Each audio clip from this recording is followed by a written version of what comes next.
মনোবীক্ষণ polyclinic, চিকিৎসার জগতে এক দশক। এখন এখানে সব বিষয়ে ডাক্তারবাবু এক ছাদে তলায়। ফোন করুন 7477799515 এই নম্বরে। প্রচারের সময় আর মাত্র কয়েকটা দিন, তার আগে জনসংযোগে ব্যস্ত সব পক্ষই। বৃহস্পতিবার বিধায়ককে সাথে নিয়ে হরিহরপাড়ায় ভোট প্রচারে মুর্শিদাবাদ লোকসভা কেন্দ্রের তৃণমূল প্রার্থী আবু তাহের খান। এদিন হুটখোলা গাড়িতে হরিহরপাড়ার রায়পুর, খিদিরপুর, হুমায়ুপুর, বিহারিয়া, রুকনপুর পঞ্চায়েত এলাকায় পাড়ায় পাড়ায় প্রচারে তৃণমূল প্রার্থী।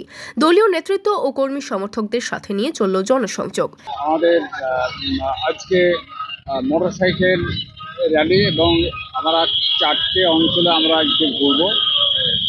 যে আমাদের রায়পুর অঞ্চল, হুমায়ুপুর অঞ্চল, খিদিরপুর অঞ্চল আর বিহারিয়া অঞ্চল এবং আমাদের রুকনপুর অঞ্চল, 5টা অঞ্চল ঘুরবো।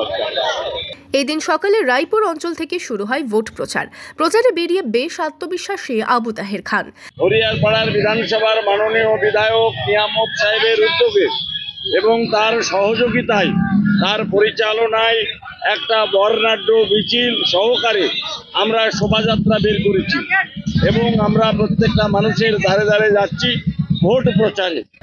আজকে রায়পুর অঞ্চলের শহরবাসা গ্রামে আমরা পৌঁছেছি।